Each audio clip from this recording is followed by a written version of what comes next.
آداب، آپ کا استقبال ہے ہمارے چینل شمع اردو ہندی میں۔ آج ہم کریں گے NIOS کلاس 12 315 کا TMA 223-24 یعنی ہسٹری، تاریخ کا۔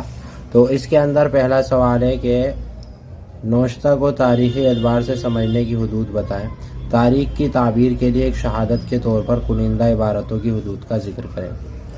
تو اس کا جواب ہے کہ تاریخی ثبوت کے طور پر نوشتہ جات کی حدود ہیں وہ اکثر متعصبانہ نقطہ نظر کی نمائندگی کرتا ہے، جیسا کہ حکمران یا اشرافیہ عام طور پر بیانیہ کو کنٹرول کرتے ہیں۔ نوشتہ جان کامیابیوں کو بڑھا چڑھا کر پیش کرتا ہے یا ناموافق واقعات کو دبا سکتا ہے۔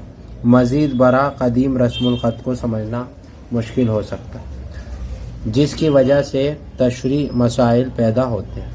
یادگار نوشتہ جات پر توجہ عام لوگوں کے تجربات کو نظر انداز کرتی ہے، لہٰذا ایک جامع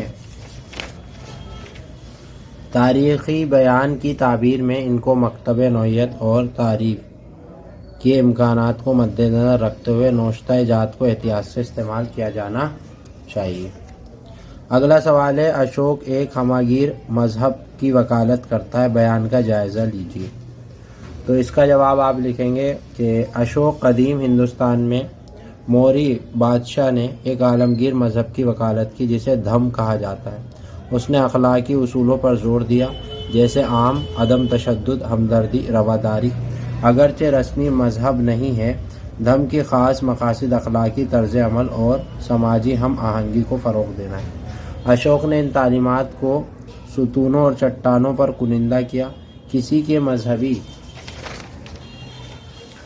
عقائد سے قطع نظر ایک عالمگیر اخلاقی ضابطے کو فروغ دیا، مطلب مذہب سے اٹھ کر۔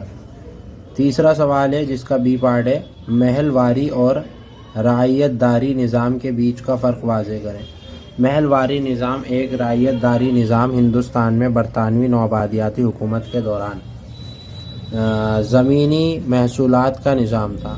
محل واری نظام میں دیہاتوں کے گروہ نے محصول وصول کیا جاتا تھا جو عام طور پر زمینداروں کی برادری سے تعلق رکھتے تھے۔ رعایت داری نظام میں انفرادی گیان یا رپورٹ براہ راست محصول کی ادائیگی کی ذمہ دار تھی۔ دونوں نظام کا مقصد رعاینوں کی وصول کی ہموار کرنا تھا، لیکن زمینی محصولات کا اندازہ لگانا اور جمع کرنا ان کی انداز میں مختلف تھا۔ اس کے بعد ہے کہ قرون وسطی یعنی قدیم زمانے میں محصول کی وصولی کے دوران زمیندار بچولیوں کا کردار کا جائزہ لیجیے، جو بچولیے تھے ان کا۔ تو اس کا جواب ہے، قرون وسطی کے دوران مختلف زمینی بچولیے کسانوں اور ریاستوں کے درمیان تسلسل کے طور پر کام کرتے تھے، محصولات کی وصولی میں اہم کردار ادا کرتے تھے۔ سلطنت سے پہلے کے زمین میں مورثی حق رکھنے والے راجاؤں اور اجوتوں اور مہاسمنتوں کے جمع کیا جاتا تھا۔ کسانوں سے زمین کی آمدنی ایک حصہ ریاست کو بھیجنا اور کچھ حصہ اپنے لیے رکھنا۔ سلطنت کو پورے دور میں سالت جیسے گھٹ، مقدام اور رائے اور رانا جیسے گروہوں نے عارضی کے لیے اعلیٰ حقوق حاصل کیے تھے۔ علاء الدین خلجی نے اس کے اختیارات کو محدود کرنے کی کوشش کی، لیکن بعد میں حکمرانوں نے رعایت دی۔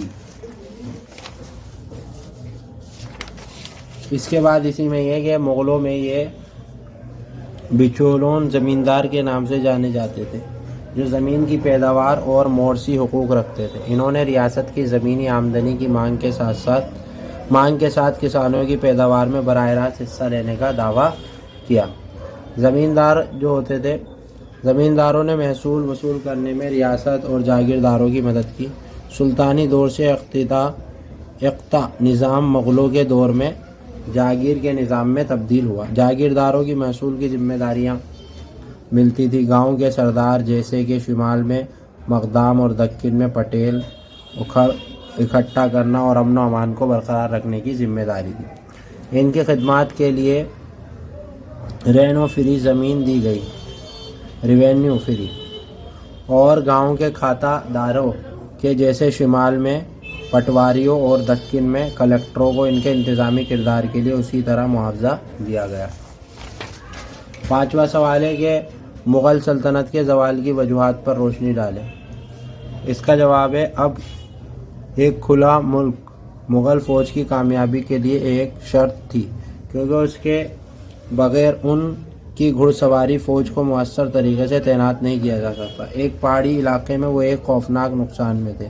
فوج در حقیقت کرائے کے فوجیوں کی ایک جماعت بن گئی، جنہوں نے ذاتی فائدے کے لیے خدمات انجام دی، اور جن حالات خراب ہوئے تو وہ کبھی بھی بھاگنے کے لیے تیار رہتے۔ فوج میں کوئی نظم و ضبط نہیں تھا، جبکہ منصبداری نظام میں مغل انتظامی سیٹ اپ کے ڈھانچے کی کلیدی تھی۔ فوج میں ان کے اپنے نقصانات تھے، ہر ایک کے پاس کھونے کے لیے بہت کچھ تھا اور حاصل کرنے کے لیے کچھ بہت کم۔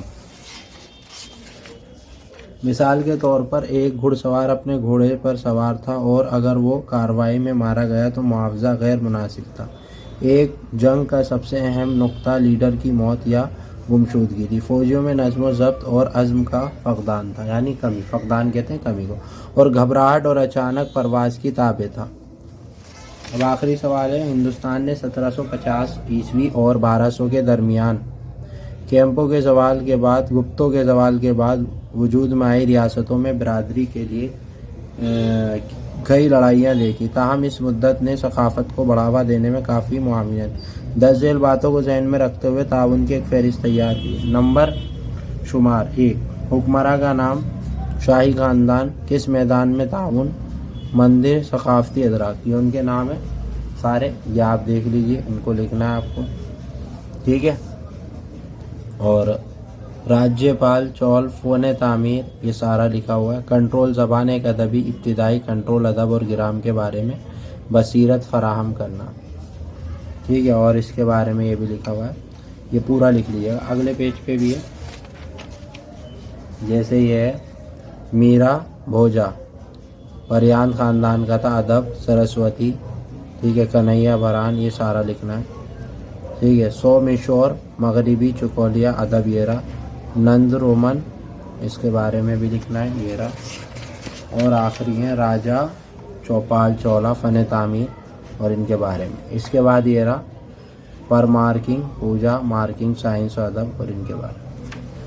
تو یہ آپ کے لیے جو تھا اسائنمنٹ تھا، اسائنمنٹ، اس کی PDF بھی ہمارے پاس مل جائے گی۔ اگر آپ PDF چاہتے ہیں تو ہم سے کانٹیکٹ کریے، PDF مل جائے گی، ٹھیک ہے۔ ڈائریکٹ آپ اسے سبمٹ بھی کر سکتے ہیں۔ پریکٹیکل بھی ہیں اور جو ہے نوٹس بھی مل جائیں گے۔ کسی طرح کی ہیلپ چاہیے تو ہم سے کانٹیکٹ کریے۔ شکریہ۔